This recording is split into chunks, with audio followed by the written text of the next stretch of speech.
Indian crime के इतिहास में बहुत कम नाम ऐसे हैं जो ठग बहरम जितनी दहशत और अजीब फैसिनेशन पैदा करते हैं। 18वीं सदी के आखिर और 19वीं सदी की शुरुआत में एक्टिव वह सिर्फ एक आम क्रिमिनल नहीं था, वह थग्स नाम के एक बहुत ही ऑर्गेनाइज्ड और जानलेवा मर्डरों के कल्ट का लीडर था।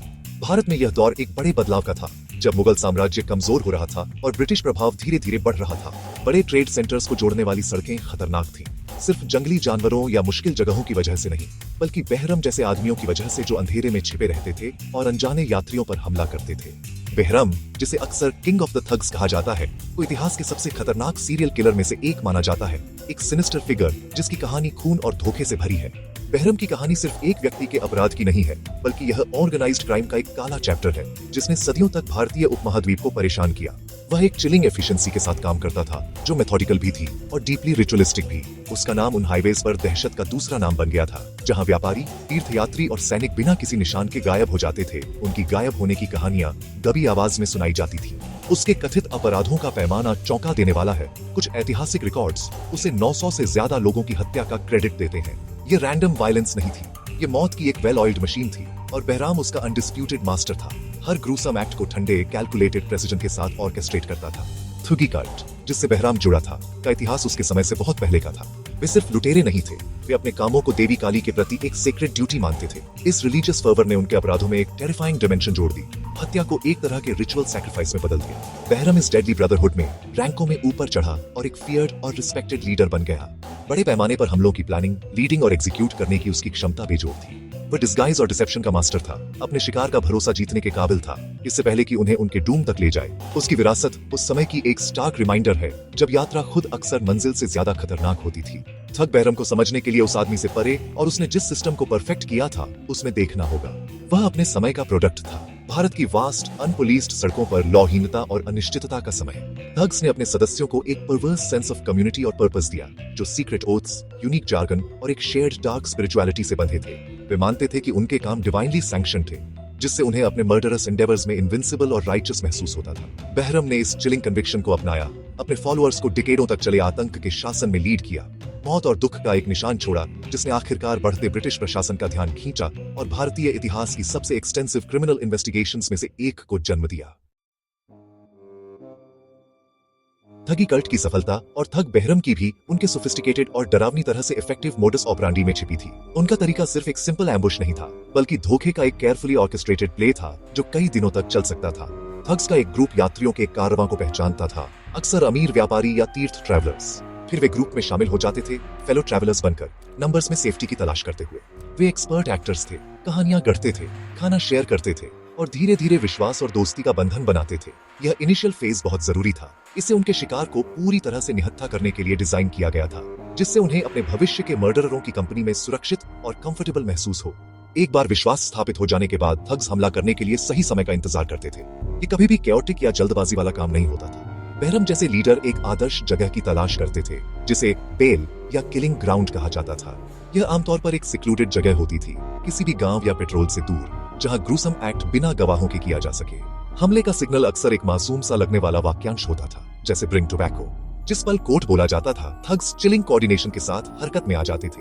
हर ठग की एक तय भूमिका होती थी, यह सुनिश्चित करते हुए कि हमला स्विफ्ट, साइलेंट और ब्रूटली एफिशिएंट हो, भागने या विरोध करने की कोई गुंजाइश न हो।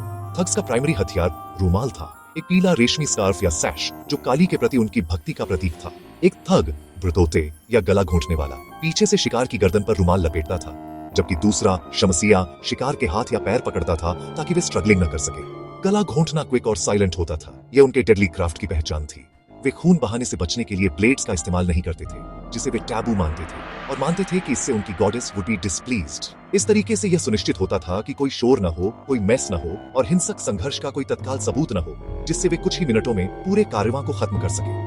मर्डरों के बाद उनके ऑपरेशन का अंतिम चरण उतनी ही सटीकता के साथ शुरू होता था। पीड़ितों के शवों से सभी कीमती सामान उतार लिए जाते थे, जिन्हें फिर इकट्ठा किया जाता था और बाद में कल्ट के सदस्यों के बीच रैंक और भूमिका के अनुसार बांटा जाता था।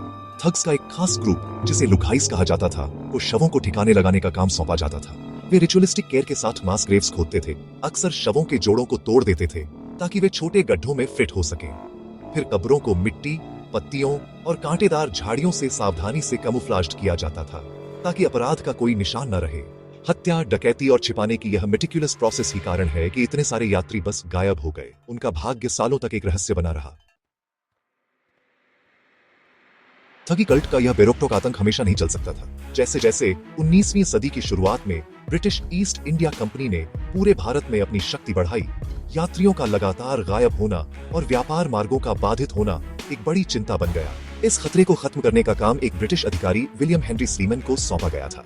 1835 में नवगठित ठगी एंड डकैती डिपार्टमेंट का प्रमुख नियुक्त किया गया स्लीमन ने इस कल्ट को खत्म करने के लिए एक अथक और व्यवस्थित अभियान शुरू किया। वह समझ गए थे कि यह कोई ऐसी समस्या नहीं थी जिसे ऑर्डिनरी पेट्रोल से हल किया जा सके। इसे अंदर से गुप्त समाज को उजागर करने के लिए एक गहरी इंटेलिजेंस लेड इन्वेस्टिगेशन की जरूरत थी। स्लीमन का तरीका मेथोडिकल और अपने समय के लिए क्रांतिकारी था। उन्होंने महसूस किया कि ठगी कल्ट को तोड़ने की कुंजी उसके अपने सदस्यों को एक दूसरे के खिलाफ करना था। उन्होंने एक ऐसा सिस्टम स्थापित किया जहां कैप्चर्ड ठग्स को एक डील की पेशकश की जाती थी। अपने अपराध कबूल करें, अपने गैंग के बारे में डिटेल्ड इंफॉर्मेशन दें और अपनी जान के बदले में किंग्स एविडेंस या अप्रूवर बने। ये रणनीति अविश्वसनीय रूप से प्रभावी साबित हुई। फांसी की निश्चितता का सामना करते हुए कई ठग्स ने सहयोग करना चुना। कल्ट की गुप्त भाषा, रिचुअल्स, मास ग्रेव्स के स्थान और अपने साथी सदस्यों की पहचान का खुलासा किया, जिसमें ठग बहराम जैसे फॉर्मिडेबल लीडर भी शामिल थे। इन इन्फॉर्मर से मिली जानकारी को स्लीमन और उनकी टीम ने मेटिकुलसली डॉक्यूमेंटेड किया। उन्होंने ठग परिवारों की डिटेल्ड जीनियोलॉजीज बनाई, भारत के अलग अलग रीजनों में उनके मैप्ड देयर नेटवर्क्स। ये इतने लार्ज स्केल क्रिमिनल प्रोफाइलिंग और इंटेलिजेंस एनालिसिस का सबसे शुरुआती उपयोगों में से एक था। स्लीमन का काम सिर्फ अपराधियों को गिरफ्तार करना नहीं था, ये उनके समाज की बनावट को समझना था। उन्होंने उनकी रामसी बोली सीखी, उनके धार्मिक विश्वासों का अध्ययन किया और उनकी भयावह परंपराओं को डॉक्यूमेंट किया। उनके लेखन ने अंग्रेजों और दुनिया को इस मर्डरस कल्ट के अंदरूनी कामकाज की पहली कॉम्प्रिहेंसिव, हालांकि चिलिंग, अंतर्दृष्टि प्रदान की। अपने लगातार प्रयासों के माध्यम से स्लीमन के डिपार्टमेंट ने एक दशक के दौरान हजारों ठग्स को गिरफ्तार करने में कामयाबी हासिल की। डिटेल्ड कन्फेशंस ने उनकी सेनाओं को कई बेल्स तक पहुंचाया, जहां उन्होंने अनगिनत पीड़ितों के कंकाल अवशेषों वाली मास ग्रेव्स को उजागर किया। इन्फॉर्मर्स की भयावह कहानियों की कंफर्म। स्लीमन के क्रूसेड की आलोचना भी हुई। कुछ लोगों ने कन्फेशंस ऑब्टेन्ड अंडर ड्यूरेस की विश्वसनीयता पर सवाल उठाया। हालांकि फिजिकल एविडेंस और हाईवेज पर मर्डरों में भारी कमी ने उनके विंडिकेटेड हिज मेथड्स। उनके अभियान ने ठगी कल्ट की ऑर्गेनाइजेशनल स्ट्रक्चर को प्रभावी ढंग से तोड़ दिया, जिससे उसके सबसे कुख्यात आंकड़ों को पकड़ा गया और उनके सदियों पुराने आतंक के शासन का अंत हुआ। विलियम स्लीमन द्वारा बनाया गया इन्फॉर्मर्स का विशाल नेटवर्क आखिरकार सबसे वांटेड ठग बहरम के गले का फंदा बन गया। डेकेडों तक पकड़ में आने से बचते हुए और अपने पीछे मौत की एक लंबी लकीर छोड़ते हुए कानून ने आखिरकार 1840 में उसे पकड़ लिया। इस समय तक वह 70 के दशक का एक बूढ़ा आदमी था, लेकिन उसके नाम से पैदा हुआ आतंक हैड नॉट फेडेड। उसकी गिरफ्तारी स्लीमन के विभाग के लिए एक मॉन्यूमेंटल विक्ट्री थी और क्रम्बलिंग ठगी एम्पायर का सिंबलाइज्ड। उसके पूर्व साथियों से मिले ओवरवेलमिंग एविडेंस के सामने, जो अप्रूवर्स बन गए थे, बहराम के पास अधिकारियों के साथ सहयोग करने के अलावा कोई ऑप्शन नहीं था। उम्मीद कर रहा था कि वह अपनी जान बचा लेगा, एक दया जो उसने अपने पीड़ितों पर कभी नहीं दिखाई थी। अपनी पूछताछ के दौरान ठग बहरम ने एक चिलिंग कन्फेशन की, जिसने उसे आपराधिक इतिहास के सबसे काले कोनों में अपनी सिक्योर्ड हिज प्लेस। उसने 1890 और 1840 के बीच 931 लोगों की मर्डरों में एडमिटेड टू बीइंग प्रेजेंट। उसने दावा किया कि उसने व्यक्तिगत रूप से लगभग 125 लोगों को अपने रुमाल से गला घोंटा था। वह पीला स्कार्फ, जिसे वह कथित तौर पर हर समय अपने साथ रखता था, जिसका एक टुकड़ा एक मेडालियन में बनाया गया था। उसके कन्फेशन ने जांचकर्ताओं को cults operations, specific locations of massacres और सैकड़ों अन्य ठग्स की पहचान के बारे में इनवैल्यूएबल डिटेल्स दिए। उसने अपने अपराध के जीवन को डिस्टर्बिंग लैक ऑफ रिमॉर्स के साथ सुनाया, अपने कार्यों को एक प्रोफेशनल ड्यूटी और एक रिलीजियस कॉलिंग के रूप में देखता था। बहरम के डिटेल्ड अकाउंट्स एक प्रोसिक्यूटर का सपना थे। वह स्लीमन्स मोस्ट इंपॉर्टेंट अप्रूवर्स में से एक बन गया। उसकी गवाही ने उसके कई conviction and execution of his farmer associates का कारण बनी। उसने जांचकर्ताओं को उन जगहों पर गाइड किया जहां धरती ने उसके अपराधों के ग्रिम सीक्रेट्स छिपा रखे थे, ठगी एट्रोसिटीज के पैमाने की और कंफर्म्ड। हालांकि उसके सहयोग के बावजूद उसके खुद के share magnitude of his confessed crimes ने ब्रिटिश अधिकारियों के लिए उसे पूरी तरह से इम्पॉसिबल टू पार्डन बना दिया। किंग ऑफ द ठग्स को लगभग 1000 डेथों के लिए जिम्मेदार व्यक्ति को आजाद घूमने की अनुमति नहीं दी जा सकती थी। उसका भाग्य उसी सिस्टम ने सील कर दिया था जिसे उसने हेल्प्ड क्रिएट। 1840 में ठग बहराम को जबलपुर में एक पेड़ के पास फांसी दी गई, उसी क्षेत्र में जहां उसने अपने कई कमिटेड हिज क्राइम्स। उसकी मौत ने ठगी कल्ट के प्रभुत्व के सिंबॉलिक अंत को चिह्नित किया, जबकि कुछ और वर्षों तक छिटपुट घटनाएं जारी रहीं। The backbone of the organization was broken. Behram की कहानी ऑर्गेनाइज्ड क्राइम की प्रकृति और उसे monumental effort required to eliminate it पर एक पावरफुल हिस्टोरिकल लेसन के रूप में काम करती है।